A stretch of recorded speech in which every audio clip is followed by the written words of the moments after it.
everyone, and welcome to another episode of Crafty Beer Reviews. Today I will be reviewing a very special beer. This is from Brouwerij Van Honsebrouck.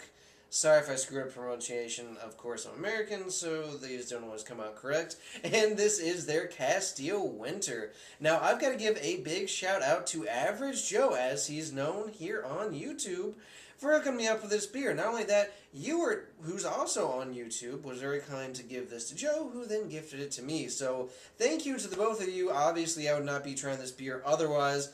I've heard a lot of good stuff about this beer, but I've never gotten to try it, so awesome stuff. This is, of course, a Belgian strong dark ale. And what's really cool is this is a 2013 vintage. Now, this actually has a bottle date on the back of July of 2013, so that puts us at about a year and a half old at this point, making for, you know, a pretty decently old beer. Very excited to check this one out with you guys. So, without further ado, and bad pronunciations behind us, let's go ahead and check out the aroma. Oh, wow. That is not what I was expecting. Oh my god. So the first thing I'm getting is this really rich roasted coffee note. That is very unique.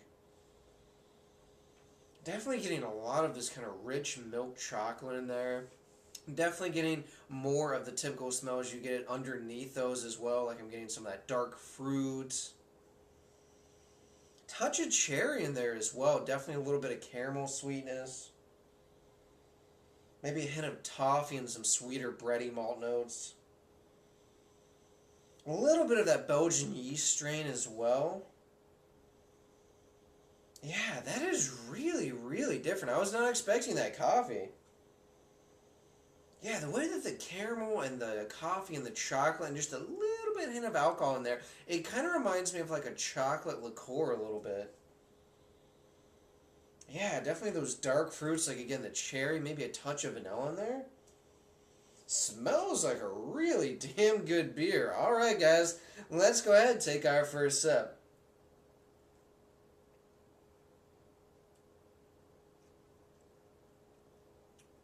Oh my god.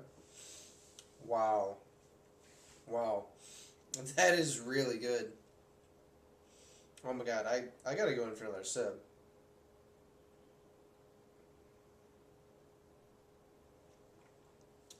Damn, that's good. Wow. Right up front, I'm getting a ton of these really rich dark fruit notes. I'm getting plums, dates, apricots, figs.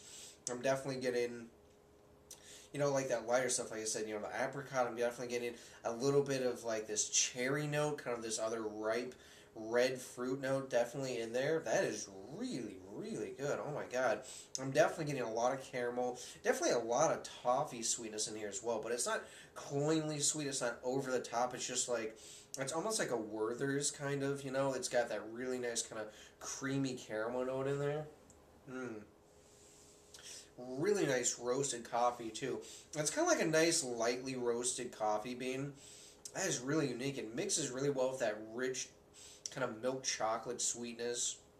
Oh my god. It's like chocolate covered dark fruits and chocolate covered, you know, kind of other fruits. I get this really nice, and it's just a really unique note. I get this really nice kind of ripe apricot. Again, definitely those kind of cherry notes, maybe like a bit of a like kind of a darker red fruit note in there as well. Definitely the caramel, the toffee.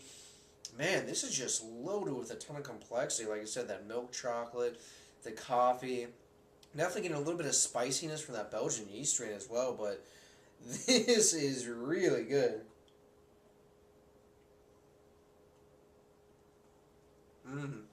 My god. It's like a dessert beer, but it's not cloyingly sweet. It's actually got a little bit of bitterness on the back end. It dries out just a little bit, and then it just balances out that sweetness just so you can keep drinking it. I mean, it's definitely a sipping beer, but wow, this is awesome. As far as the body goes, it's got a nice medium body. It's closer to full, but it's definitely still in that medium range.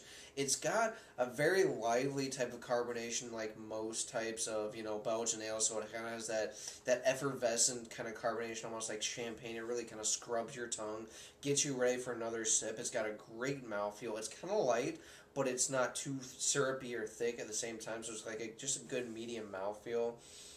Really easy to drink for 11%. I could smell just a little bit of alcohol. Couldn't taste it. I get just a touch of warmth as it goes down, but seriously, for 11%, hides it very, very well. Makes for a very easy drinking beer. Again, definitely a sipping beer, but it's great. As far as a rating, guys, I'm going with a 9.5 out of 10. I think this is really enjoyable. I can't see too many faults with it either. I mean, again, it just has so many layers of complexity. You get those dark fruit notes, you get the chocolate, the coffee, that kind of a little bit of roastiness in there. Definitely getting the apricots, the red berries, definitely getting the caramel, the toffee, a little bit of spice here from the Belgian yeast. Kind of this sweeter bread note. I know it just sounds like I'm listing off this laundry list here, but this just has so many layers to it. It's really good. It's not overly sweet, but it definitely is on the sweeter side of things.